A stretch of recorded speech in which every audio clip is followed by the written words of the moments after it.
Oke, selamat siang teman-teman semua. Mungkin waktunya agak rileks setelah pembukaan agak serius ya, kita rileks saja. Sesi pertama conference kali ini mungkin kelihatannya temanya agak berat. Makanya teman-teman menyerahkan kepada saya. Sebenarnya aduh ini kok tuan rumah diminta langsung menjadi moderator sesi 1 ya. Mudah-mudahan ini menjadi lebih kita jalankan dengan ringan saja, tapi gini teman-teman, ada poin penting yang ingin kita share ke teman-teman bahwa terkait dengan industri media kita, baik itu di media lokal, media segmented, media nasional, itu ada satu sisi yang selama ini tidak kita perhatikan terkait dengan misalnya permodalan, yakni bagaimana kita mencari modal di capital market, di pasar saham ya. Nah ini yang tampaknya banyak tidak dilakukan oleh teman-teman meskipun punya kemampuan, baik itu yang sudah lama di media atau yang baru saja mungkin 5 tahun terakhir mendirikan. Mungkin untuk industri media kita paling ketakutan tampaknya untuk masuk ke capital market ini, ke pasar saham. Kenapa ya? Padahal kita tiap hari menulis, kita tiap hari membuat review, kita tiap hari berani mengkritik atau mengevaluasi dan lain-lain. Tapi tampaknya untuk menjalankan pada ketakutan. Aduh, entah itu karena mungkin tidak tahu. Sebenarnya kalau tidak tahu nggak mungkin lah. Kita hanya ada peraturan POJK yang menjadi basic dan itu dijalankan seluruhnya, jadi tidak banyak yang rumit, tapi ada kemungkinan memang satu kita nggak berani, atau kedua kita memang sudah kaya raya sehingga tidak perlu share saham ke publik. Jadi mungkin media teman-teman nggak butuh modal lagi, ini kekayaan kita nikmati sendiri sehingga publik nggak perlu memperoleh saham-saham kita misalnya. Atau yang ketiga ya, karena kita belajar ke media-media konvensional senior, konvensional media yang sekarang sudah berada di bursa saham lebih dari 5 tahun, 10 tahun. Grup-grup besar terutama, yang biasanya dimiliki grup-grup televisi. Nah, kita kalau belajar dari mereka, mungkin juga kita agak ketakutan ya, karena sudah grup sangat besar. Nah, tapi kalau melihat di industrinya atau di tim anak muda kreatif ya, kita termasuk yang saya kira paling banyak ketinggalan. Teman-teman yang membuat startup kemudian bisa mencari pendanaan dari lembaga donor ataupun dari perorangan ya, investor perorangan mau investor lembaga, itu mereka jauh lebih cepat, terutama yang dikelola oleh teman-teman anak-anak muda sekarang. Tapi kita di media tampaknya masih ketinggalan juga, ketinggalan dengan teman-teman kreatif mereka para startup ya. Nah ini sebenarnya kan kita juga banyak startup, tapi bedanya antara startup dan UMKM ini kan tipis nih. Apakah kita tuh media UMKM atau media startup? Nah ini nanti kita akan banyak belajar juga, setidaknya kita harus mulai mengenal ke arah sana supaya kita nggak ketinggalan. Di sini kita ada 3 narasumber yang sangat luar biasa dan mereka bisa memberikan waktunya buat kita. Pertama Mas Eko Pujianto yang kita kenal betul sebagai CEO termuda dan memiliki bisnis di Baba Raffi. Jadi kebayang teman-teman, ini kenapa kami mengajak Mas Eko, supaya setidaknya menginspirasi dulu, membuka dulu nih, bahwa potensi itu cukup besar, karena Mas Eko yang katakan jualan kebab misalnya, bisa listing bursa dan kemudian mendapatkan pendanaan sehingga untuk bisa berkembang lebih besar lagi. Nah teman-teman ini juga sama, memiliki banyak media lokal, bahkan punya jaringan tapi tidak berani. Nah itu nanti yang kita minta hadirkan. Tapi sebelumnya saya minta Mas Eko, Bu Claudia, dan Mas Reza untuk bergabung bersama kita dulu di depan. Mas Eko, Bu Claudia, sama Mas Reza Priambodo. Jadi sudah ada 3 narasumber yang bisa bersama kita, nanti kita akan bareng-bareng ngobrol lebih ringan ya. Mas Eko yang kita kenal betul ya dari awal, bagaimana dia sukses menjalankan di bisnis yang dari katakan level UMKM kemudian bisa meloncat ke bisnis yang jauh lebih besar. Kemudian Mas Ria Priambada dari pengamat pasar modal yang nanti akan bisa bercerita ke kita seperti apa sih peluang, tantangan, dan model yang paling banyak diminati oleh pasar ya terkait dengan industri bisnisnya. Ya. Dan Bu Claudia ini sekarang selain pendiri Pikijo, beliau sekarang menjadi Direktur Dirut Taman Mini Indah, TMII, yang barusan direnovasi dan sangat keren.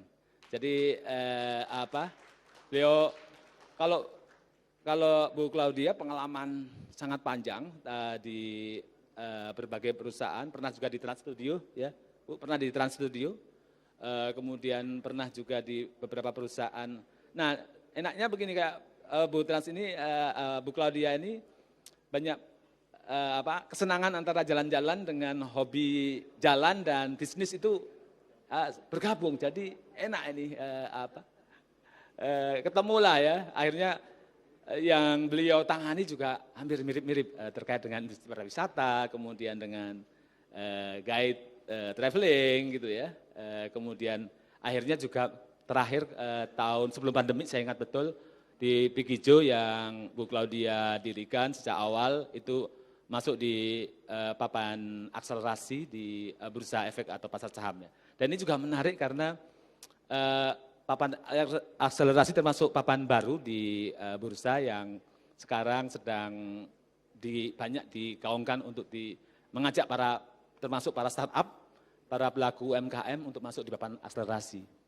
Karena kan ada 3 papan teman-teman yang di bursa, 1 papan akselerasi paling bawah, papan menengah, dan papan utama.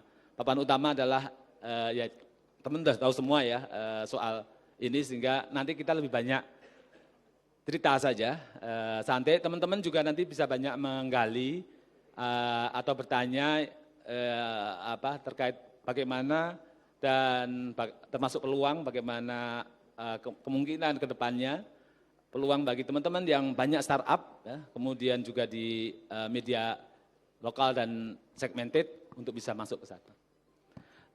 Untuk sesi ini pertama saya minta Mas Eko untuk menginspirasi dulu gimana ceritanya nih usaha dari awal yang sebetulnya tampaknya biasa-biasa saja gitu ya. Kayak banyak dilakukan oleh banyak orang tapi bisa sukses mengantarkan menjadi salah satu perusahaan yang sekarang menjadi panutan teman-teman anak muda. Assalamualaikum warahmatullahi wabarakatuh. Terima kasih atas kesempatan dan waktunya. Bapak Suwarjono selaku CEO Suara.com yang juga menjadi inisiator acara pada pagi menjelang siang hari ini. Kebetulan nih saya paling junior ini diminta duluan, nggak apa-apa lah ya. Jadi nanti kalau ada kurang-kurangnya dilengkapi oleh senior-senior saya. Baik, perkenalkan nama saya Eko Pujianto. Saat ini saya menjabat sebagai CEO dari PT Sari Kreasi Boga Tbk, salah satu brand yang kami kelola yang mungkin sudah cukup terkenal yaitu salah satunya adalah Babaravi, kebab ya dan street food.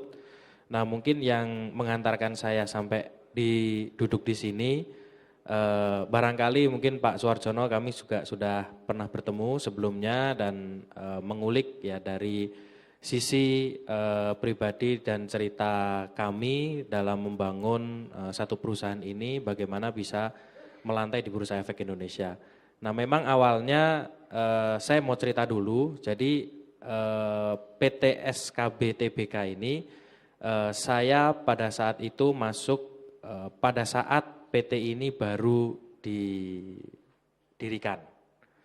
Walaupun sebenarnya punya historical yang sangat panjang bahwa mengelola satu brand, lokal brand yaitu Babaravi itu sejak tahun 2003. Tapi secara perusahaan itu baru 2017. Nah di saat itu saya masih umur sekitar 24 tahun ya. Sehingga pada saat itu kita coba untuk bagaimana masuk dan mengubah segala situasinya sehingga kita bisa naik kelas kalau bahasa orang awamnya. Nah, kebetulan saya sendiri background memang bukan siapa-siapa dan memang berangkat dari satu daerah yang kecil ya di Wonogiri, Jawa Tengah. Nah, mungkin kalau Bapak Ibu di sini bertemu di satu hotel ini berangkat dari daerah, tenang saja, semua nasib orang itu tidak ada yang tahu dan semua bisa berubah. Nah, saya berangkat dari Wonogiri, kebetulan dilahirkan dari seorang petani sehingga saya dari kecil sudah mengenal bisnis food and beverage. Salah satunya yang paling saya tekuni itu adalah komoditi.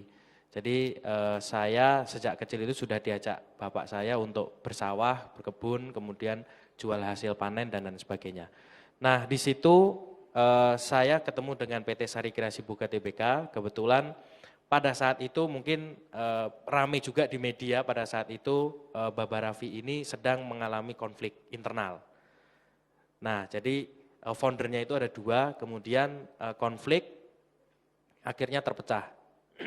Nah, saya masuk di salah satu founder itu di perusahaan PT Sari Kreasi Buka Tbk dan saya dengan berani nego bahwa saya akan membeli saham dari si founder itu sekitar 80%, jadi saya mayority. Nah, untuk apa? Untuk saya coba kira-kira begini, PT SKB ini sedang ada konflik gitu ya, sehingga saya harus merestart dari nol gitu. Sehingga kalau dikatakan startup mungkin ya, tapi kita sebenarnya punya aset intangible yang itu pengalamannya dari 2003, kita tinggal maksimalkan saja. Nah, yang ingin saya garis bawahi adalah setiap masa, setiap zaman itu ada perubahan dan memang kita harus welcome dengan perubahan itu. Jadi seperti PT SKB ini saya bawa, kemudian yang awalnya hanya fokus untuk membangun resto chain, street food gitu ya. Kemudian saya ambil ada satu potensi yang kita bisa kembangkan. Sebenarnya bisnis saya ini sebenarnya bukan resto. Karena apa? Karena kita memiliki model bisnis itu, kita buka brand, kemudian bahan baku itu disuplai dari pusat. Sehingga bahan baku itulah ada peluang baru. Wah, ini saya punya bahan baku. Kenapa saya hanya menjual ke mitra saya saja, mitra franchise saya aja. Kenapa saya enggak jual ke mitra yang lain? Ke hotel, ke restoran, ke kafe, di luar brand saya. Nah, akhirnya begitu kita masuk, ya satu hal yang kita harus berdamai itu adalah kita mau berdamai dan menerima tentang perubahan. Nah, karena perubahan ini keniscayaan ya Pak Suarjono ya. Karena di dunia ini tidak ada yang berubah kecuali perubahan itu sendiri. Nah, akhirnya saya merubah bersama tim pandangan bahwa bisnis ini jangan berfokus untuk buka resto, jangan. Tapi bagaimana kita mengoptimalisasi peluang yang sebenarnya itu di dekat kita, tapi selama ini tidak terlihat. Nah, kadang-kadang gitu uniknya. Jadi sebenarnya solusi itu ada di dekat kita, cuman karena mungkin ya kita ekspektasinya jauh dan kita tidak sadar gitu ya. Kita kadang-kadang enggak merasa bahwa sebenarnya potensi itu ada di dekat kita, tapi kita aja yang tidak melihatnya. Nah, salah satu hal yang memang menjadi prinsip adalah saya pasti menganalisa itu dari yang terdekat dan itu ternyata kunci. Akhirnya apa? Saya kembangkan dari sisi supply-nya, supply food-nya. Kalau nunggu resto buka kemudian kita supply kan lama. Ya sudah. Saya punya beras, saya punya daging, saya punya ayam, ya, saya punya ikan, saya suplai ke tempat yang lain. Tentu ini dengan resipi yang berbeda dan dengan bahan yang berbeda. Nah, akhirnya dari situlah bisnis ini akhirnya semakin tumbuh dan bertambah. Gitu. Dan kemarin dengan kita kurang lebih membangun selama 3 tahun, ya kemudian akhirnya kita bisa melantai dan alhamdulillah PT SKB ini adalah salah satu perusahaan franchise street food dan food supply pertama yang bisa melantai di Indonesia dari UMKM. Nah, pada saat itu umur saya masih 28 tahun dan akhirnya saya pun juga dapat rekor muri sebagai CEO termuda yang bisa menghantarkan perusahaan ke Bursa Efek Indonesia. Nah, karena saya bukan siapa-siapa gitu ya, kemudian saya diwawancara Forbes, saya akhirnya tahun 2003 kemarin itu masuk ke daftar Forbes 30 Under 30 dari Indonesia untuk Forbes Asia. Jadi ada 7 orang yang dari Indonesia, salah satunya saya. Nah, satu itu. Yang kedua adalah terkait dengan tim. Saya mau sampaikan. Jadi yang unik adalah saya ini dengan founder itu backgroundnya berbeda. Jadi founder saya itu memang fokus untuk bagaimana resto ini bisa berkembang. Tapi saya memperkaya. Jadi kalau kita ingin berdamai dengan perubahan adalah satu, tadi yang pertama kita harus berdamai dan menyadari bahwa sebenarnya apa kelebihan dan kekurangan kita dan mungkin ada potensi di dekat kita. Yang kedua, untuk memaksimalkan itu maka kita harus bangun tim dan berani merekrut tim yang berbeda dengan kita. Kadang-kadang kalau kita ngajak teman atau ngajak tim itu pengennya yang sama kayak kita. Kompetensinya, ya kan, kemudian skillnya, ya apalagi biasanya kalau kita punya power syndrome gitu ya, itu kadang-kadang kita ngerekrut tim yang mungkin di bawah kita. Nah, jangan khawatir bahwa kita eranya kolaborasi sehingga tim itu ya kita rekrut itu harus berbeda dengan kita. Gitu. Jadi kekuatan kita ini apa, kita rekrut tim yang kira-kira bisa melengkapi kekuatan kita. Jadi jangan sampai sama. Kalau ngerekrut tim sama kekuatannya dengan kita ya nanti tidak akan ada inovasi, tidak akan ada perubahan. Nah, berani membangun tim dengan skill, capacity yang itu berbeda dengan kita, itu satu tantangan menurut saya. Dan alhamdulillah saya bisa sampai hari ini itu di backup dengan tim yang memang profesional di bidangnya. Ya, kalau kita bicara keuangan, ya, kemudian kita bicara marketing dan PR, ya, kemudian kita bicara tentang manajemen resto, itu kita punya timnya masing-masing yang memang saling melengkapi. Nah, hal itu yang memang harus kita lakukan sehingga kita punya bisnis ini, kuenya yang awalnya satu kita makan sendiri, enggak apa-apa kita bagi-bagi. Tapi kuenya semakin besar. Prinsip kita dalam berbisnis seperti itu. Daripada kita makan kue kecil sendiri, mending kita makan kue besar tapi kita bagi-bagi. Dapatnya ya kita akan lebih besar, jauh lebih besar dan dampaknya akan jauh lebih baik dan lebih banyak gitu. Nah, itu poin kedua. Kemudian poin ketiga yang ingin saya sampaikan adalah terkait dengan IPO, ini cepat saja biar nanti diskusi aja. Terkait dengan IPO. Nah, IPO ini adalah salah satu hal yang masih awam di benak kita terutama startup dan UMKM.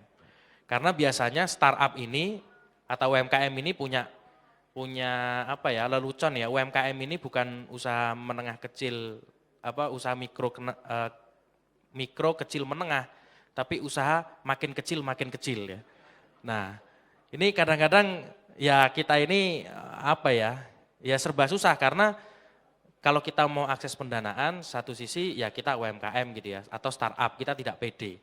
Tapi ternyata ya ketika kita membenahi diri kita, kemudian kita mempersiapkan diri kita dengan baik, peluang itu datang.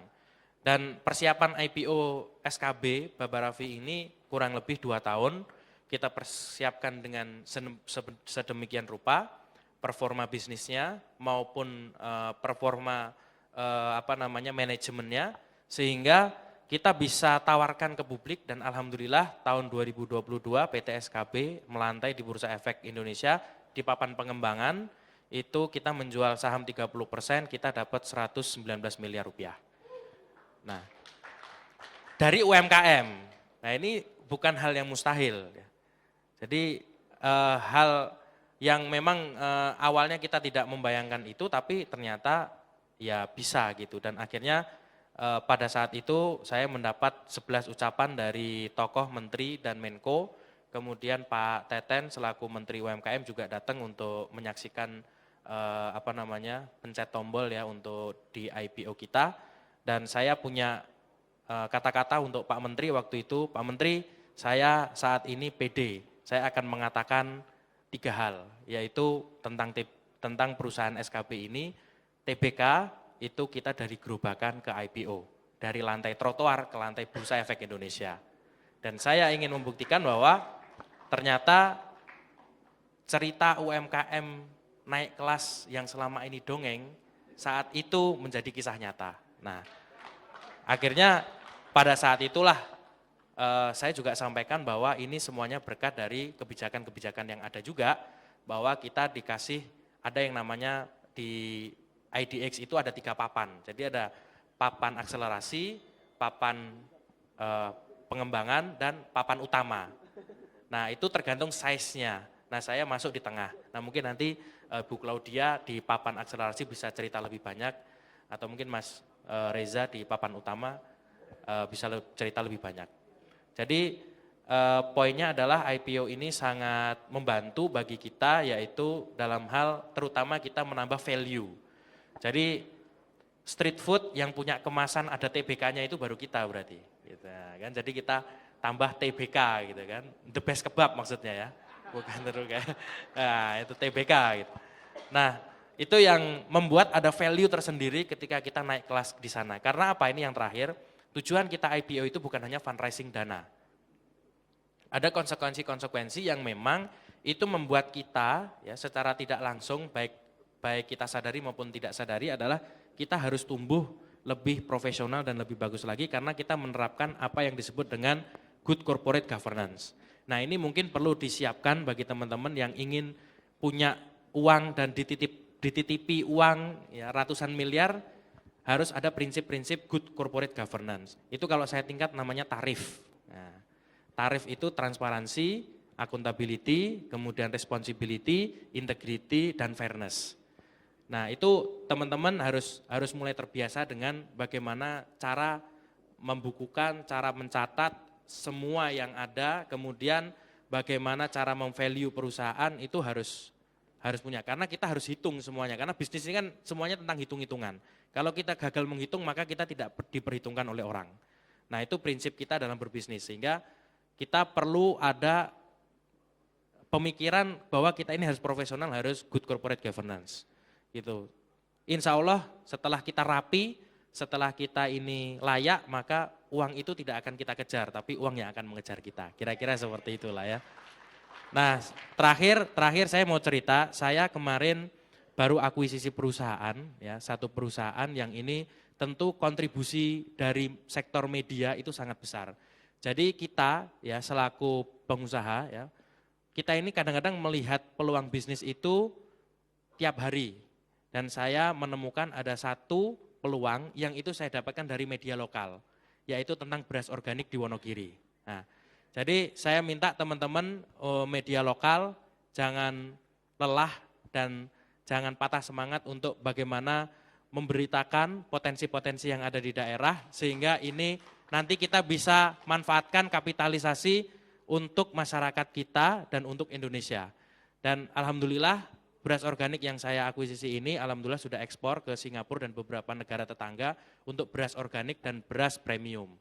Nah, kapan lagi kita punya resource lokal, dan ini saya dapatkan itu dari berita-berita media lokal, kita due diligence ke sana dan alhamdulillah kita kembangkan dan bisa kita manfaatkan dan kita bisa berdayakan resource yang ada di daerah itu, dan produknya itu ternyata bisa kita ekspor dan diakui oleh global.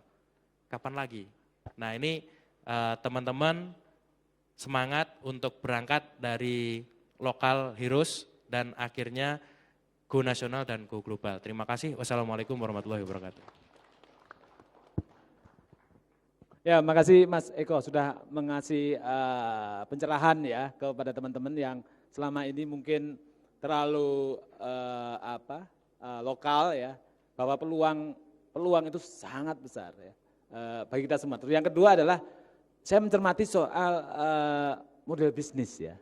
Meskipun brand besarnya Baba Raffi, tapi yang menguntungkan justru dari sektor-sektor lain.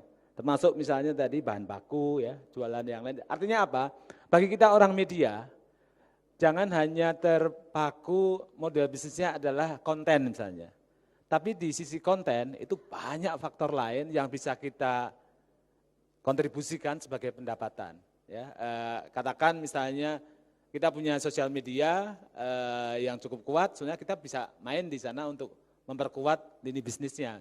Atau kita punya tim video yang sangat kuat, kita sebenarnya punya banyak sekali potensi untuk menggarap video. Atau kita punya tim event, kita membuat event organizer juga sangat memungkinkan. Jadi sebenarnya yang dilihat jangan hanya core bisnis itu di utamanya apa ya, hanya misalnya jurnalisme enggak, tapi justru ekosistemnya itu saya kira yang nanti akan sangat membantu kita ya untuk membesarkan. Menarik dari Mas Eko nanti bisa di-share lagi dan diberikan kontak ke teman-teman untuk kita kembangkan.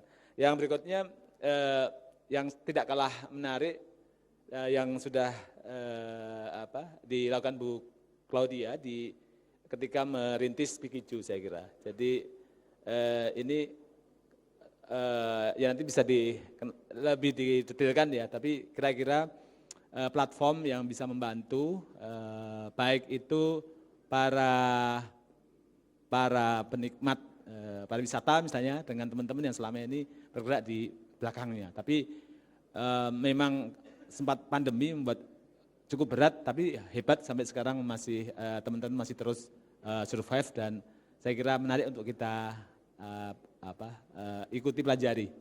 Ya, Bu Claudia. Terima kasih Pak Jono. Selamat pagi semuanya Bapak dan Ibu. Assalamualaikum warahmatullahi wabarakatuh. Perkenalkan saya Claudia Ingkiriwang, ya sebagai founder Pigijo. Dan kalau sekarang saya ada beberapa penugasan juga, jadi sekarang sekarang ditugaskan di Taman Mini sebagai dirut. Nah, saya mau cerita yang mengenai Pigijo nih. Bapak dan Ibu, di sini ada yang karyawan di kantornya lebih dari 9?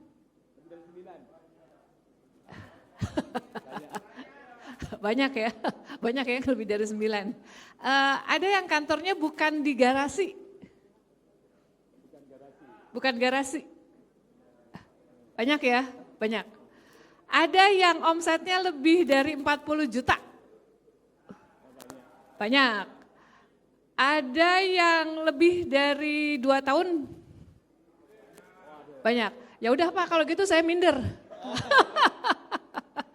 Ya udahlah Pak, kalau gitu saya minder gitu ya. Jadi yang ingin saya cerita adalah waktu saya mendirikan Pigijo, itu statusnya karyawan 9. Tempatnya di garasi, ya di rumah, jadi garasinya gitu yang dipakai.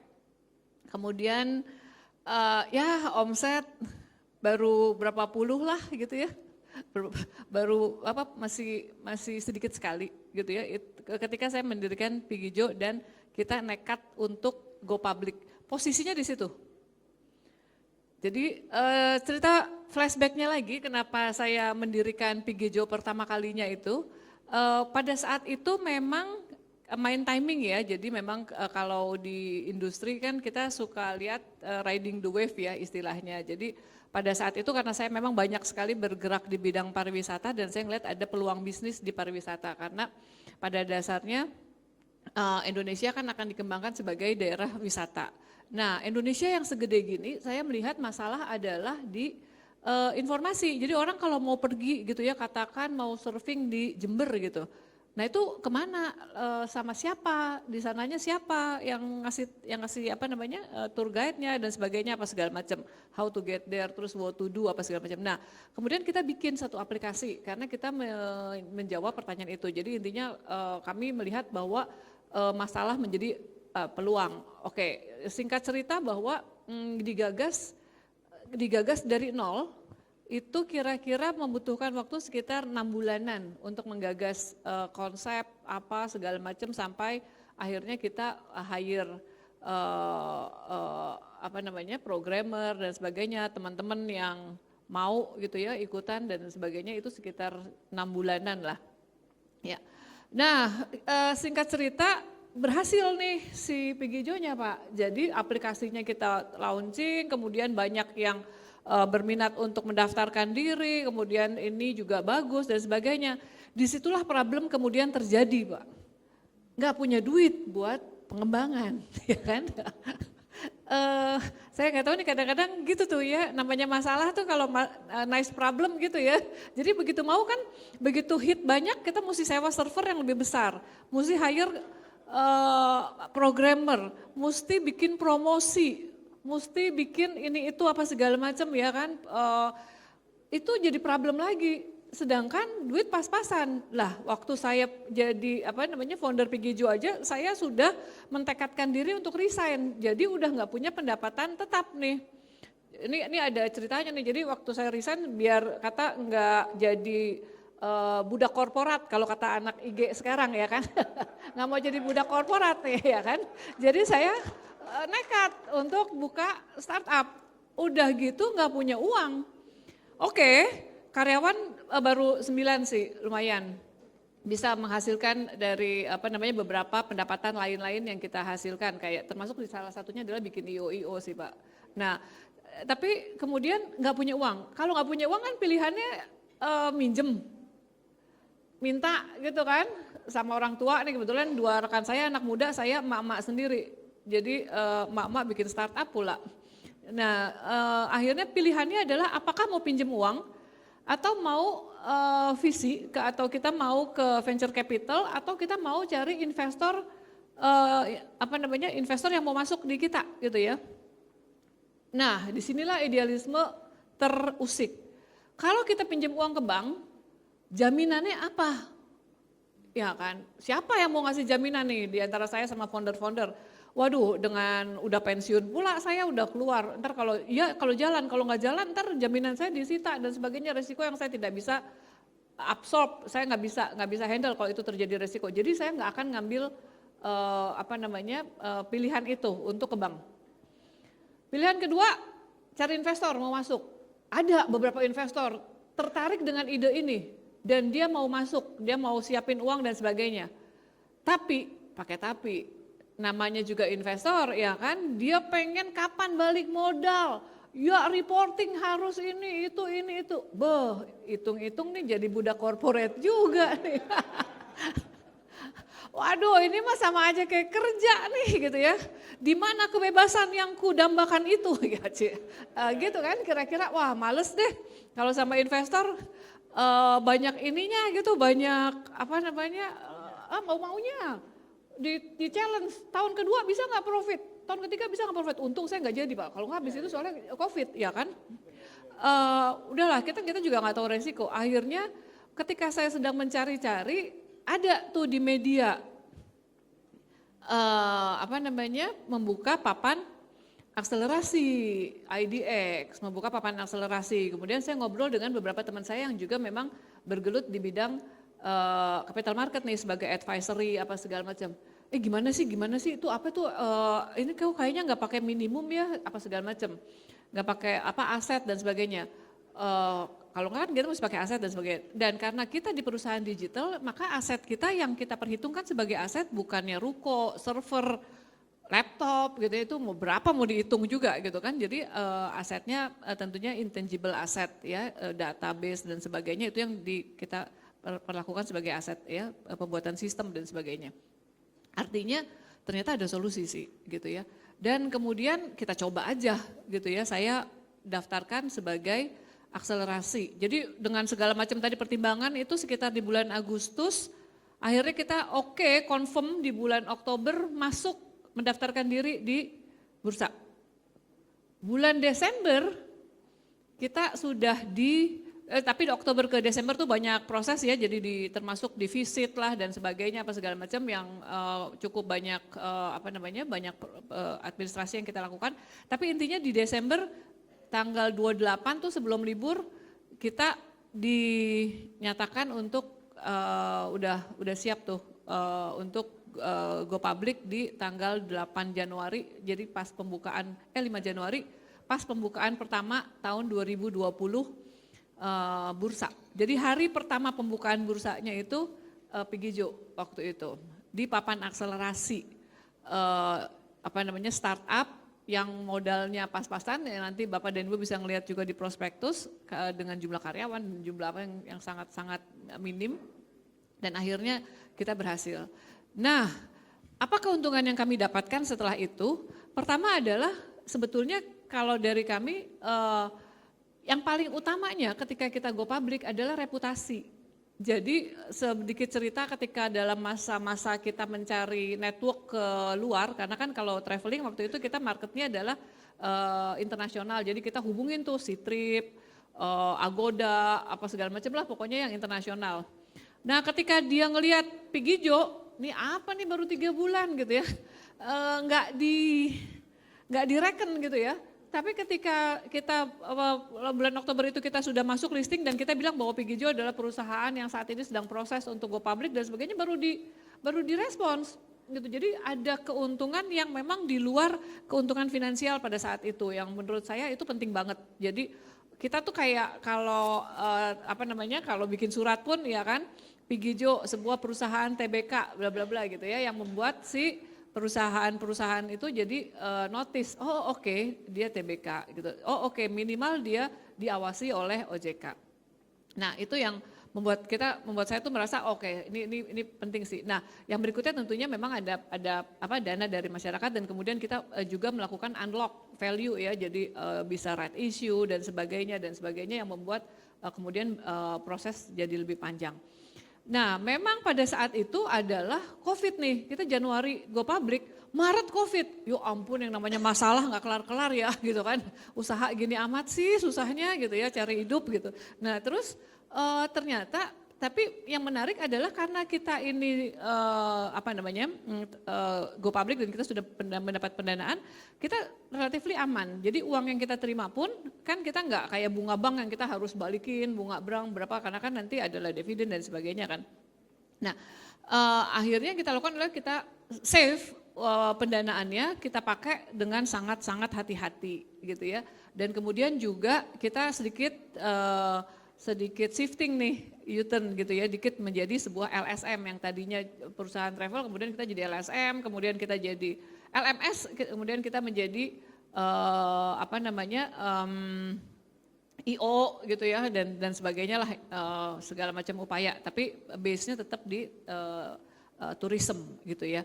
Nah banyak hal yang kemudian kita lihat ternyata ya, banyak cara sih gitu ya, dengan idealisme kita yang kepengen adanya kebebasan gitu ya, kepengen tetap berkembang, kepengen tetap idealismenya ada, kepengen tetap sustain secara bisnis. Oh ternyata ada ya gitu ya dengan cara di go public. Karena ketika kita dimiliki banyak orang artinya tidak ada orang yang memiliki kita. Benar nggak? Betul kan? Ketika kita dimiliki banyak orang artinya tidak ada orang yang memiliki kita secara penuh. Nah ini prinsip ketika kita go public gitu. Jadi nggak ada nih yang secara majority mengkontrol kita. Ya Claudia hari Rabu meeting gitu. Nggak ada yang ya besok dividen gimana? Nggak, karena kan kita semuanya dilakukan secara regulate, terbuka gitu. Terus saya sering ditanya ada nggak sih negatifnya ketika kita go public? Ya ada lah ya gitu ya, artinya kita tidak boleh lagi melakukan sesuatunya tanpa rencana, terutama yang sifatnya strategik gitu ya. Jadi kita harus sangat-sangat GCG, terutama terhadap penggunaan uang. Ya, organisasi harus sangat rapi, teks harus rapi, semua harus rapi. Jadi kalau organisasinya itu terbiasa rapi, mestinya sih ini nggak ada masalah. Tapi yang biasanya nih startup nih, bapak-bapak dan ibu-ibu kalau startup tuh ya, si foundernya saking semangatnya, kadang-kadang ya Pak ini butuh duit Pak buat beli laptop, ya udah nih transferin duit laptop gitu kan. Pak ini rusak Pak, ya udah nih transferin pakai duit pribadi gitu. Ini udah nggak boleh lagi, semua harus tercatat gitu kan. Kalaupun nanti bentuknya hutang atau bentuknya apa itu semua tercatat. Begitu juga kalau ada income, Pak ini tiba-tiba kita untung Pak, ya udah dibeliin dulu helikopter gitu. Ya enggak sih, itu udah nggak boleh lagi tuh ya beli helikopter dadakan gitu nggak boleh. Jadi memang semuanya harus ada regulasi yang kita tetapkan. Nah plus minus, cuma bagi saya yang memang saya senengnya regulated supaya nggak pusing, itu menjadi salah satu keuntungan. Jadi kalau ada misalnya salah satu founder atau salah satu teman saya bilang, Klau kayaknya kita butuh beli ruko ya. Sorry. Kita nggak planning nih untuk investasi besar di tahun ini, tahun depan aja gitu. Jadi kita punya sesuatu yang membuat kita juga jadi nggak bentrok-bentrokan nih sama founder. Biasanya gitu tuh, si founder nih kalau sesama founder ya suka yang, wah kita kayaknya cash lebih nih, pengembangan bisnis yuk. Wah beli perusahaan yang kita kayaknya ini. Nah ini kalau sesama founder, kalau nggak diregulate, kadang-kadang suka terjadi ini. Kalau untuk perusahaan masih mendingan, kadang-kadang untuk self reward gitu kan. Self reward nih udah kerja keras, dipergunakan dengan nggak seharusnya. Nah itu yang memang menjadi salah satu godaan terbesar startup adalah glorifikasi dari sukses. Ini yang saya sering notice nih. Ya, ini yang nggak boleh nih glorifikasi dari sukses gitu ya, karena kan tetap kita harus bertanggung jawab terhadap pendanaan yang kita terima. Gitu. Jadi kalau di tim kita semuanya regulated. Gitu. Kira-kira seperti itu sih yang ini. Kemudian yang yang mungkin juga sebagai tips kalau memang sebuah perusahaan yang akan menjadi go public adalah, ini kalau ini sih saya yakin ini adalah kekuatannya teman-teman semua nih, adalah equity story. Equity story-nya harus tetap di-create gitu, karena kan pada dasarnya kita membeli atau kita menaruh harapan ya dari informasi yang disampaikan. Jadi equity story ini harus tetap dijaga. Tapi saya yakin lah kalau teman-teman media, kalau untuk equity story pasti udah tahu banget gitu ya. Prediksi lah, opportunity lah dan sebagainya yang tetap harus disampaikan. Kira-kira begitu Pak Jono. Terima kasih.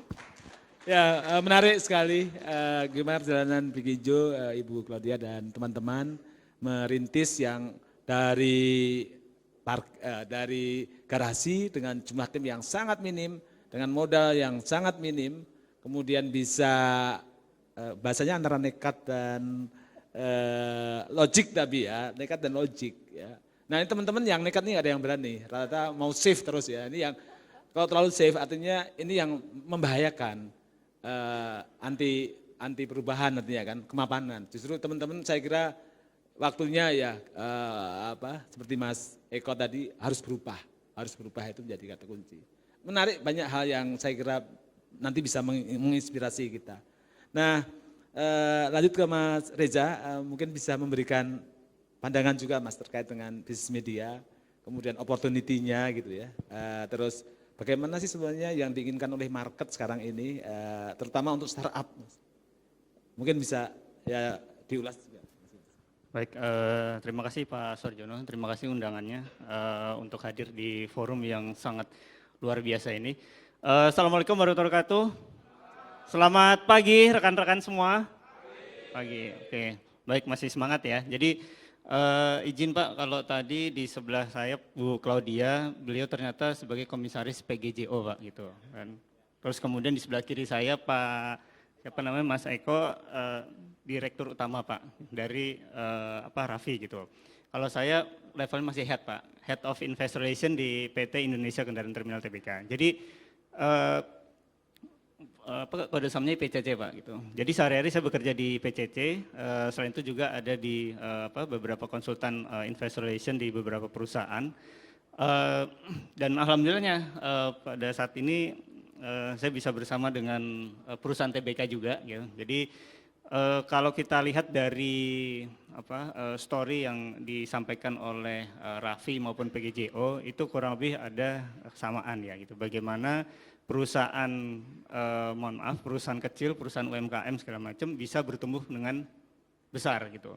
Lewat apa? Lewat pendanaan gitu. Jadi kalau di market itu ada beberapa bentuk pendanaan. Kalau tadi contoh dari Raffi maupun PGJO, pendanaan itu lewat pasar modal dengan apa? Dengan penerbitan saham baru, penerbitan equity baru seperti itu. Nah, sebenarnya kalau misalkan rekan-rekan itu katakanlah a little bit worry untuk isu stok ya, itu paling tidak bisa menerbitkan obligasi ya, surat utang atau bond gitu ya, entah itu dalam bentuk obligasi jangka panjang, jangka pendek atau dalam bentuk MTN, dan itu tercatat di Bursa Efek maupun OJK seperti itu ya. Jadi paling tidak stepnya seperti itu, bisa menerbitkan issuing bond seperti itu. Nah, terus kemudian dengan langkah berani yang sudah disampaikan oleh PGJO maupun Raffi, ini saya melihatnya bahwa perusahaan kecil yang sudah berani melantai di bursa, kemudian berani berhadapan dengan regulator dan terlebih berhadapan dengan media dan investor Pak, seperti itu, ya kan? Dan juga analis Pak, jangan lupa itu ya. Jadi analis itu kadang mohon maaf di sini Bapak nggak ngundang analis lain kan Pak? Enggak ya, oke. Jadi kadang gini Pak, jadi kadang kalau we are as analyst, itu kadang kita lebih sok tahu dibandingkan dengan manajemen perusahaan. Oke ya Pak ya, itu satu. Jadi apa, jadi ketika kita sudah menjadi TBK, we have to ready to answer the question dari analis, seperti itu. Contoh misalkan, saya tanya ke ke Bu Claudia gitu.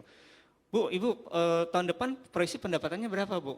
Oh, misalkan Bu Claudia bilang, oke, let's say tahun depan kita kurang lebih dengan memperlihatkan ini itu dan sebagainya, kurang lebih kenaikannya around 15 to 20% gitu ya, 15 sampai 20% gitu.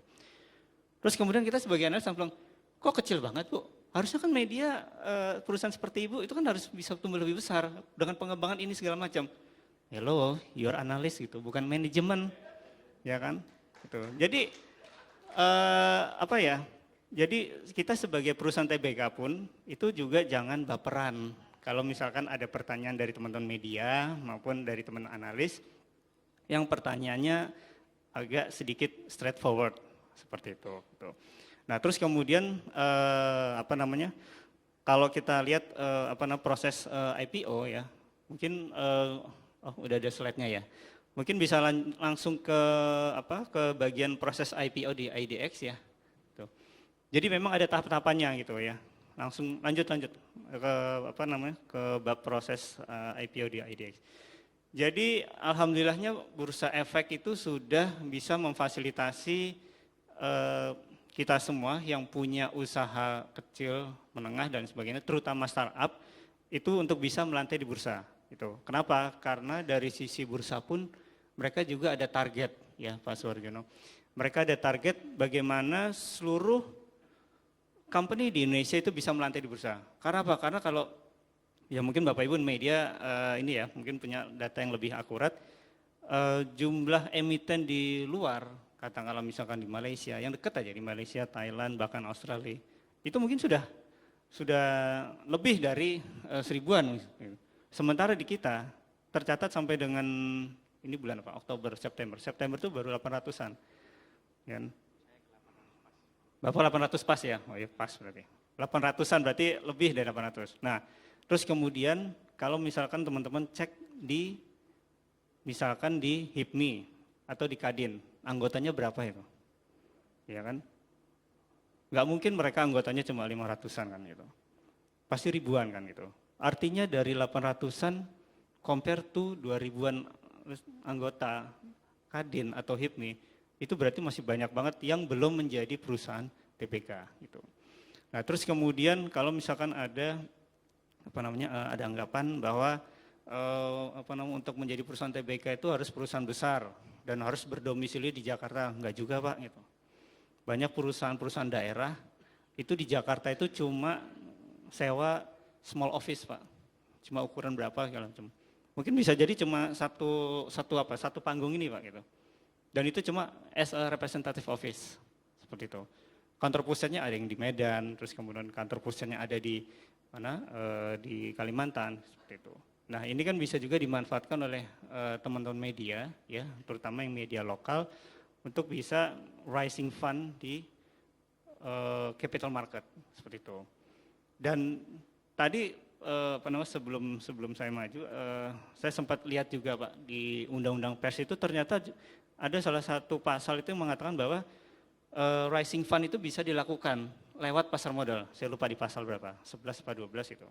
Ya kan? Artinya apa? Artinya dari sisi regulasi teman-teman semua itu memang sudah ada. Tinggal nantinya Bapak Ibu dan rekan-rekan menyesuaikan dengan aturan yang ada di bursa itu. Dan juga ada di OJK seperti itu. Nah, terus kemudian setelah menjadi perusahaan TBK itu bukan berarti kayak tadi misalkan Mas Eko dapat berapa tadi Pak? 119 miliar ya gitu. Terus kemudian Bu Claudia dapat berapa waktu itu profitnya Bu ya? Sekitar 25 miliar lah gitu. Itu nggak bisa enak-enakan Pak gitu. Ongkang-ongkang kaki gitu kan, wah kita happy dapat uang banyak segala macam, enggak. You have to responsible terhadap dana tersebut ya. Di POJK itu ada pelaporan dana IPO per 6 bulan. Ya, terus kemudian setiap bulan itu ada pelaporan daftar pemegang saham, ya kan. Terus kemudian ada pelaporan keterbukaan informasi dan sebagainya. Jadi ketika timnya Bu Claudia atau timnya Pak Eko itu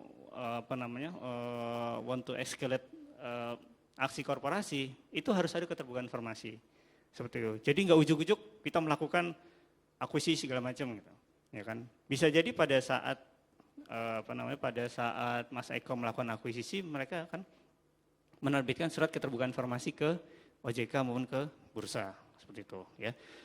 Oke, mungkin bisa langsung ke yang proses IPO di IDX. Saya lupa ada di slide berapa? Slide 18 ya kalau nggak salah. Terus nanti ini yang lain bisa teman-teman baca ya. Next terus 18 ya kalau nggak salah. Terus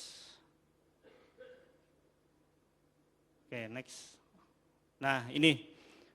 Jadi kurang lebih kalau misalkan teman-teman sudah menyiapkan menyiapkan semua persyaratan yang diminta oleh OJK maupun IDX dan tidak ada kekurangan, kurang lebih kalau kita hitung berapa tuh 4, 6, 2 ya kurang lebih ada sekitar 3 bulanan lah gitu.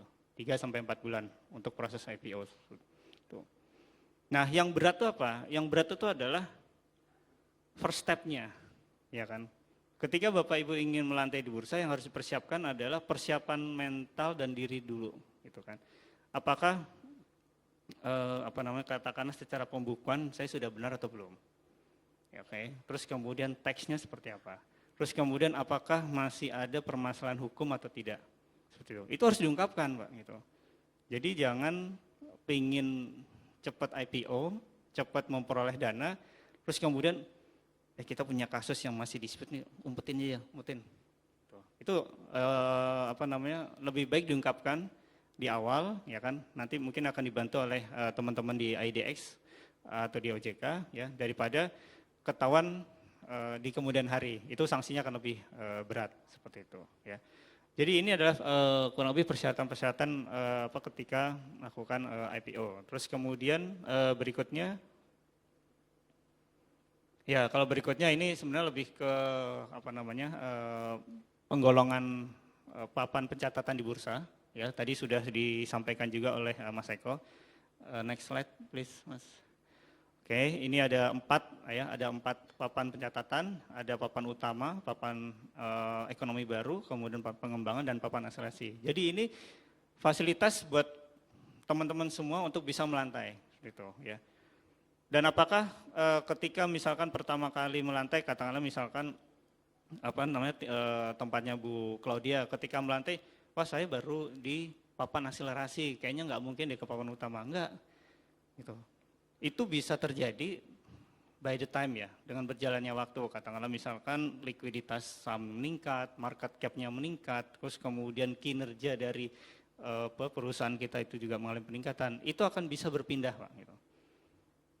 Contoh misalkan di perusahaan saya di PCC, sebelumnya kita di papan pengembangan, gitu. Ya, terus kemudian kita lakukan upaya berbagai macam sehingga kita akhirnya bisa masuk ke papan utama, gitu. Yaitu tadi harus sering-sering ketemu analis, harus sering-sering ketemu media, gitu kan. Supaya apa? Supaya saham kita bisa lebih aktif diperdagangkan, gitu. Dan pada saat ketemu media lain, bisa aja misalkan teman-teman media itu ketemu dengan media lain untuk ditanya tentang kinerjanya. Dan itu memang harus terbuka, gitu. Oke, terus kemudian mungkin bisa ke slide sebelumnya, Mas, yang kinerja emiten sebelumnya, nah ini di bursa itu untuk yang media tok ya, only media company itu kurang lebih ada 17 perusahaan yang sudah tercatat ya. Ada ABBA ya yang punya Republika, kemudian BMTR yang ada di Kebon Sirih ya, punyanya MSC Group. Ada Digi yang punya Soro.com. Terus kemudian ada Film, Foro dan lain sebagainya gitu. Jadi misalkan bisa aja misalkan teman-teman dari media mana, let's say misalkan dari Antara atau Detik gitu kan, yang sama-sama media, terus kemudian datang ke Pak Suarjono menanyakan tentang kinerja Digi gitu. Ya harus mau nggak mau harus harus dijawab gitu. Bahwa nanti Digi ke depan akan punya pengembangan seperti apa, pendapatan iklannya akan bagaimana, akan rencana ekspansi seperti apa, itu harus mau Pak gitu.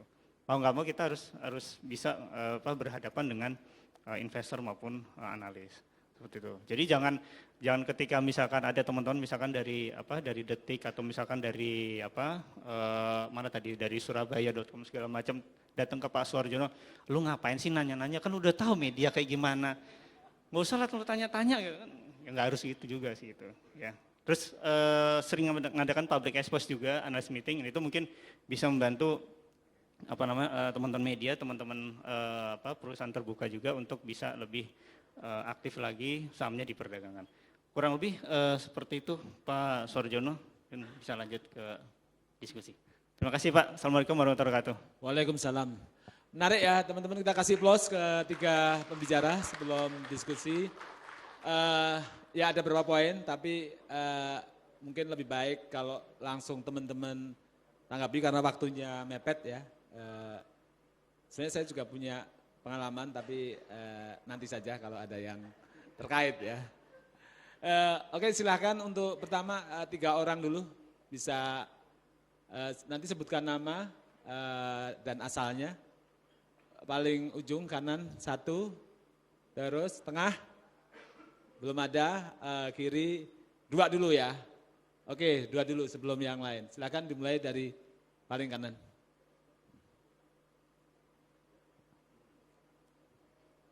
Cik.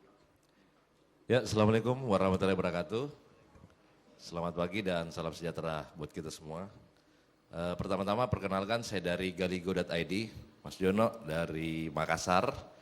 Kebetulan di meja sini banyak teman-teman Indonesia Timur.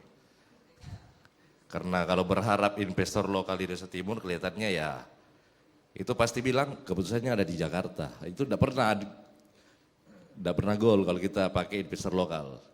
Jadi memang ya kalau bisnis modelnya model gini ya pasti kita juga kalau memang harus pertaruhkan harga diri ya nggak apa-apa juga sih. Ya mungkin saya tertarik tadi sama Mas Reza. Mas Reza tadi ini kan ada beberapa emiten media digital yang Mas Reza tampilkan di slide. Ini kan yang kayak misalnya urutan 3 ini Digi kan suara.com Mas. Ya. Itu tanya ke saya aja kalau gitu. Nah ini kan market cap-nya ini kan 1,6 triliun atau miliar ini ya? Miliar ya? 1,6 triliun. 81,2 triliun kalau iya. Kemudian yang pernya ini ada yang warna-warna merah ini Mas. Mungkin itu bisa dijelaskan secara detail. Kira-kira kita juga pengen tahu progres suara.com sejak melantai ke bursa, apakah posisinya sekarang ini dalam keadaan untung atau rugi? Nah jadi kita mau belajar dari senior dulu. Kalau senior rugi di tahun-tahun pertama ya perlu kita pertimbangkan juga kan. Ini mungkin bisa dijelaskan dulu. 4 SKS ya nanti. Iya, mungkin itu aja Mas, makasih. Oke, nanti jawabnya sekalian biar ini. Oke, yang sebelah kiri.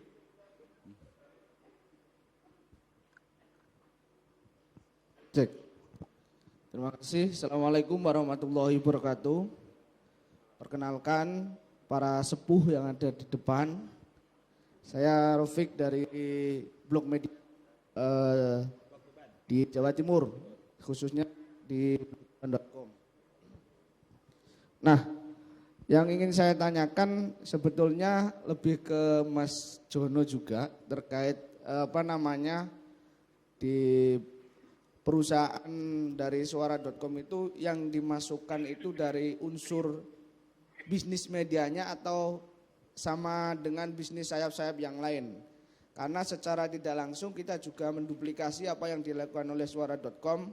Selain concern di media, kita juga mulai merintis usaha-usaha sayap untuk menghidupi perusahaan ini agar tetap perusahaannya berkembang, kemudian kontennya juga lebih benar dan baik seperti disampaikan oleh Dewan Pers tadi. Nah, kita ingin itu dikupas sedikit aja dan untuk mengawali kita masuk di startup seperti kawan-kawan sepuh-sepuh kita yang ada di depan ini. Mungkin itu, terima kasih. Dari saya ini.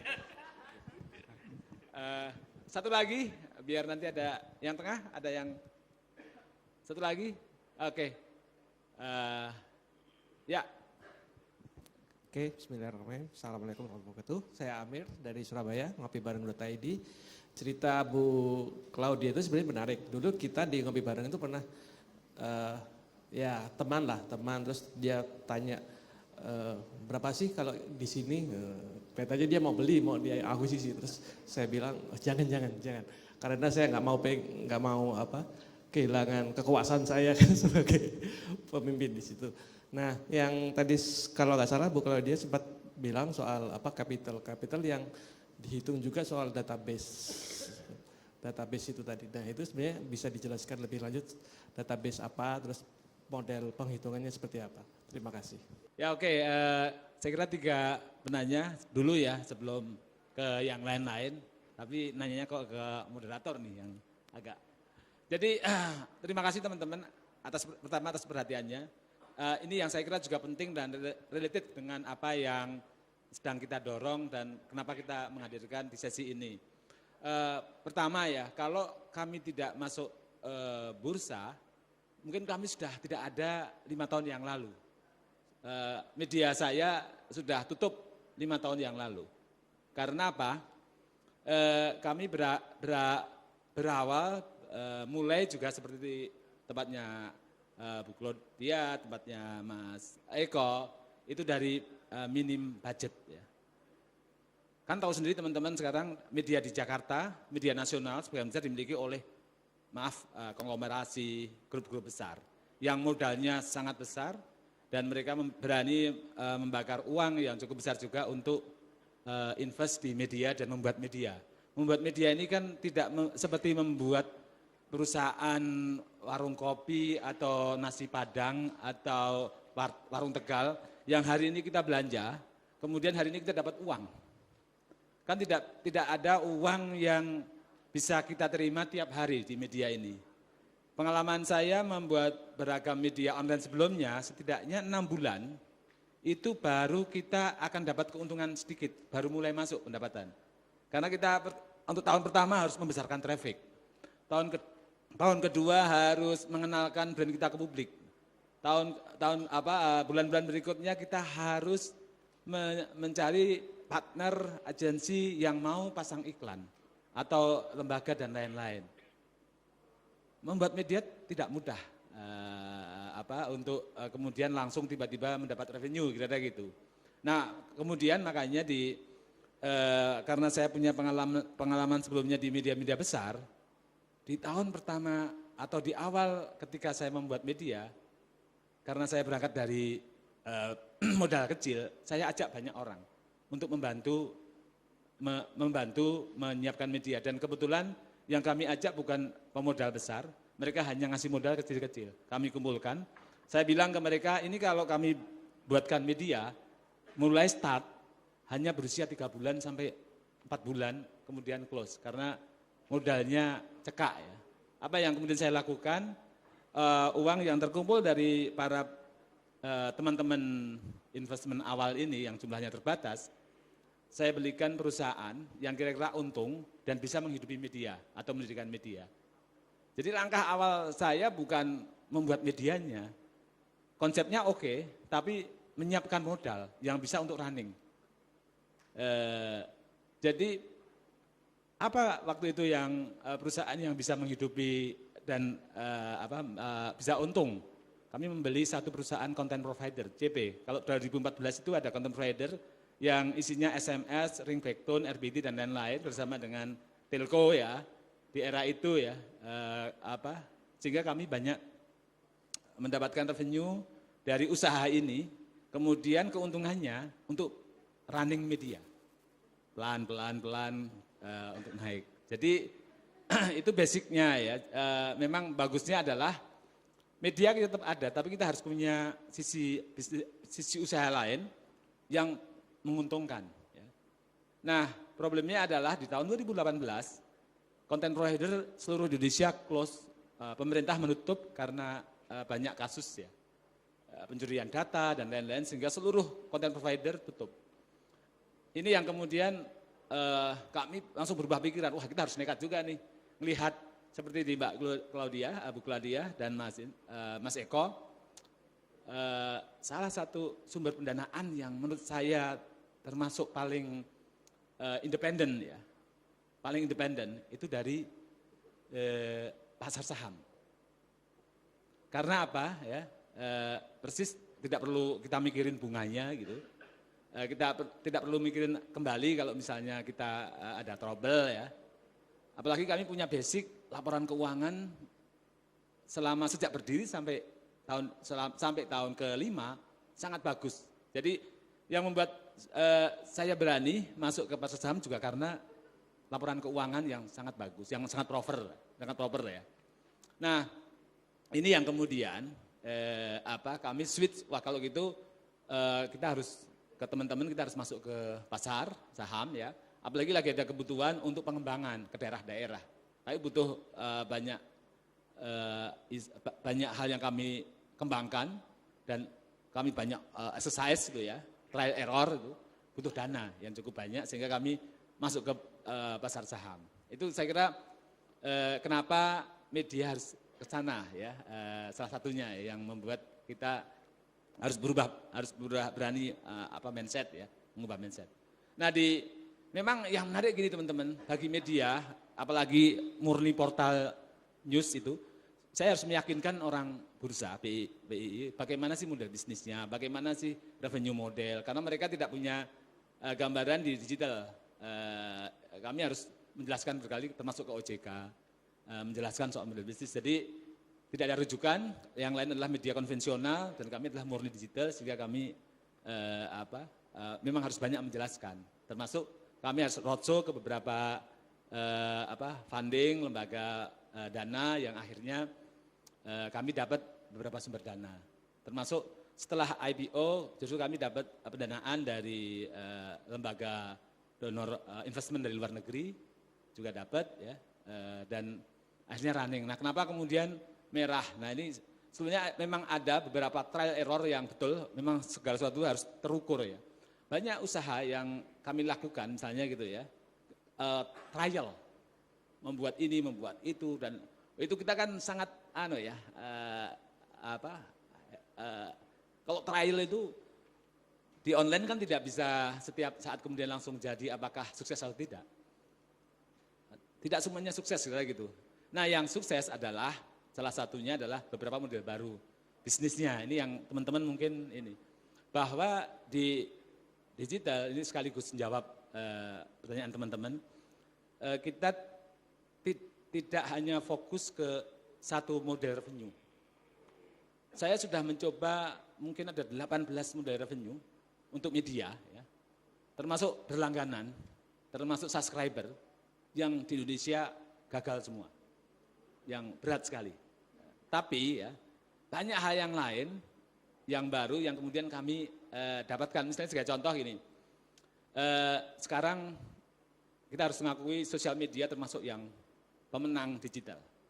Nah, kami manfaatkan ya, mengelola sosial media handling, banyak lembaga, perusahaan, termasuk kementerian. Kami ada 8 kementerian yang sekarang sosial medianya kami kelola, khususnya TikTok.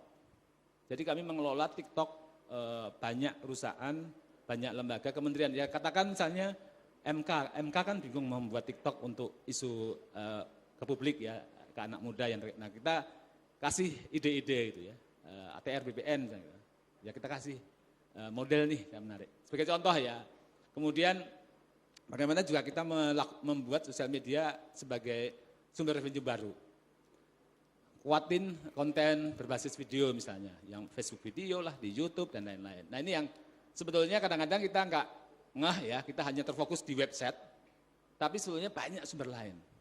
Termasuk event organizer, sekarang kami sangat banyak, makanya cost pro-nya, revenue-nya ya sebetulnya kalau dilihat teman-teman jika laporan keuangan, di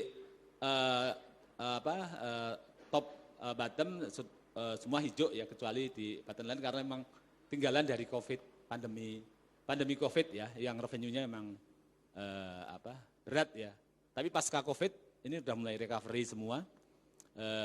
Tahun ini bahkan bisa naik, kalau bisa lihat dari laporan pendapatan ya, sampai triwulan ketiga ini naiknya bisa 80% dibanding tahun year tahun lalu. Jadi yang paling parah di tahun kemarin pas COVID, kemudian imbasnya sampai sekarang. Kira-kira itu. Tapi yang penting kan trennya ya, kita meyakinkan, itu biasa, kami juga ditanya ketika RUPS, kebetulan ada sekitar 14.000 mungkin pemegang saham, 14.000 loh. Jadi enaknya ini, karena 40% kami saham ke publik, kalau orang media, yang kita takutkan kan adalah intervensi oleh partai politik, oleh pemilik, dan lain-lain ya. Intervensi, kamu harus nulis ini. Nah, ini kami tidak, karena mayoritas pemegang saham adalah publik ya. Nggak mungkin mereka intervensi ke kami. Satunya yang membuat media independen, sebenarnya kalau kita masuk ke bursa ini. Apalagi kalau mayoritas sahamnya milik publik. Itu nggak ada intervensi dari pemilik, karena pemiliknya banyak. Owner-ownernya banyak gitu kan. Ini yang saya kira harus menjadi salah satu poin penting, dan yang lain harus berani dan nekat. Harus berani berubah, termasuk trial error tadi. Ya errornya kita minimal, trialnya tapi harus lakukan karena untuk perubahan karena kita nggak bisa hanya diam ya atau menunggu nasib ya, tapi harus terus bergerak. Kita lihat tahun depan lagi. Apakah sudah merah atau hijau? Mas Ria. Baik, demikian paparan dari Pak Sorjono. Mungkin kebalik ya. Sorry Pak, kebawa jadi moderator jadi. Oke, baik. Ya tadi terkait dengan melanjutkan apa yang disampaikan oleh Pak Sorjono tadi, bahwa di perusahaan TBK itu memang selain analis, media, terus kemudian publik ya, itu yang kita hadapkan adalah pemegang saham gitu. Nah sebenarnya kalau buat teman-teman media, kalau katakanlah si ownernya itu nggak mau kehilangan kepemilikan, itu kan di POJK itu kan ada yang disebut dengan saham pengendali gitu, ya kan? Ya at least 51% itu udah disebut pengendali Pak gitu. Jadi kalau misalkan di suatu perusahaan katakanlah misalkan ada 100% gitu, terus kemudian yang 49%-nya itu dilempar ke publik, itu dia masih sebagai controller, ya masih sebagai pengendali gitu. Jadi nggak perlu worry, nggak perlu takut bahwa dia akan kehilangan kuasanya, karena dia masih megang 51,sekian% seperti itu ya. Nah tapi akan lebih baik lagi kalau misalkan kepemilikan dari owner itu memang agak berkurang sehingga independensi tadi Pak ya lebih bisa diperkuat gitu. Terus kemudian tadi menjawab pertanyaan dari Mas, siapa tadi Mas namanya, dari Makassar tadi? Siapa Mas? Roy? Oh Hendra gitu. Udah ganti Mas ya? Udah. Oke Mas Hendra, jadi ini Mas, yang tadi kita tampilkan itu ada PR, PBV, itu rasio-rasio keuangan Mas gitu. Jadi kalau kita di capital market as analyst itu kan kita melihat adalah mana perusahaan-perusahaan yang punya rasio yang bagus lah seperti itu, ya kan? Karena apa? Karena ketika perusahaan itu bagus, memberikan rasio-rasio yang bagus juga, maka ini akan memberikan akan menarik di mata investor seperti itu. Jadi kunci dari manajemen itu ya tadi selain menjaga kinerja keuangan, tadi sempat kalau nggak salah disampaikan oleh Mas Eko atau Bu Claudia, harus create pertumbuhan. Pertumbuhan itu baik dari sisi equity, kemudian dari sisi revenue maupun laba bersih, sehingga at the end memberikan rasio-rasio perusahaan yang yang bisa yang menarik buat investor. Seperti itu kurang lebih Pak. Gitu. Mungkin ada tambahan? Oke, saya tambahin dikit aja tadi yang bertanya mengenai bagaimana sih data valuasi aset ya yang intangible. Memang kalau di startup terutama yang digital itu aset itu bisa diperhitungkan yang jadi yang intangible asset. Nah, cara perhitungannya seperti apa? Itu memang nanti ada konsultannya sih Pak. Jadi perhitungannya cukup banyak faktornya. Nah, nanti ada yang independen. Jadi Bapak harus hire konsultan independen dan sebagainya, ada sekitar 4 ahli kan, yang tenaga ahli yang harus di hire, termasuk salah satunya nanti untuk menghitung aset Pak untuk digital. Tapi hitungannya gimana detail banget sih itu, nanti mungkin secara teknis. Tapi intinya adalah kalau perusahaan-perusahaan digital sekarang memang salah satu yang diperhitungkan sebagai aset adalah intangible asset gitu. Ini yang menarik sih. Terima kasih Pak. Sorry Pak, izin. Ya tadi terkait dengan apa, kalau nggak salah ada pertanyaan juga ya dari Mas Hendra, perusahaannya masih rugi apa enggak gitu. Jangan takut Pak, Bapak Ibu ya, dan rekan-rekan. Bapak tahu nggak Goto, Gojek dan Tokopedia, ya itu tahun 2022 itu mereka rugi, kalau saya nggak salah lihat itu ada 39,57 triliun. Tapi bisa melantai itu. Bukalapak juga rugi. Dia juga rugi, tapi bisa melantai. Tuh. Saya nggak kebayang ya kalau misalkan jadi manajemennya Goto nyelesain 39,57 triliun itu seperti apa itu. Tapi ya mereka sukses untuk melantai di bursa gitu. Kan. Jadi ya nggak jaminan juga gitu, maksudnya banyak yang menggunakan aplikasinya, terus kemudian sebenarnya, terus kemudian kinerjanya masih bagus. Tapi yang jelas adalah keberanian mereka untuk IPO itu di tengah perusahaan yang rugi. Terus kemudian mereka bisa menghadapi berbagai pertanyaan dari investor analis, itu yang mungkin kita bisa contoh seperti itu ya. Jadi teman-teman semua semangat kalau mau IPO seperti itu. Okay. Ya, makasih Mas Reza. Ini sebetulnya sekaligus sebagai closing ya, kalau nanti ada teman-teman yang ingin bertanya detail atau sudah punya bayangan, bisa ngobrol dengan kami berempat lah ya, yang setidaknya kita sekarang sudah punya pengalaman. Dan yang pertama adalah tadi yang mungkin saya bisa beberapa simpulkan. Pertama, memang kita nggak boleh takut karena banyak perusahaan merugi, bahkan ruginya triliunan, itu tetap sukses mencari pendanaan dari capital market ya.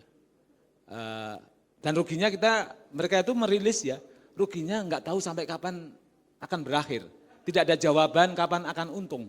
Ya, yang perusahaan terakhir yang Goto kan dia di prospektusnya tidak bisa meyakinkan tapi laris sahamnya. Nah, kemampuan membuat narasi, story tadi saya kira penting. Apalagi ini teman-teman media sebetulnya punya kemampuan itu. Tinggal bagaimana story, narasi, menarasikan perusahaan kita itu bagus ya. Artinya secara tren ke depan itu terus tumbuh, berkembang, kreativitas oke, kolaborasi oke, orang percaya, trust. Nah ini saya kira yang teman-teman bisa. Terus yang ketiga adalah jangan takut dengan modal, kemudian dan lain-lain ya, atau jangan takut dengan tidak berani ke bursa ya, karena sebenarnya peluang itu sangat besar. Sekarang sudah mulai banyak startup termasuk media yang punya masuk dan menggunakan momentum kebutuhan dari bursa yang sedang menggenjot papan akselerasi misalnya gitu ya. Kan lagi ada kebutuhan cukup besar nih papan akselerasi. Mereka butuh banyak perusahaan masuk dan mereka saya yakin akan senang untuk membantu. Jadi sekali lagi terima kasih ke 3 narasumber kita hari ini yang sangat luar biasa. Kita kasih aplaus dan saya kira acara kita tutup. Untuk berikutnya saya berikan kembali ke panitia. Assalamualaikum warahmatullahi wabarakatuh.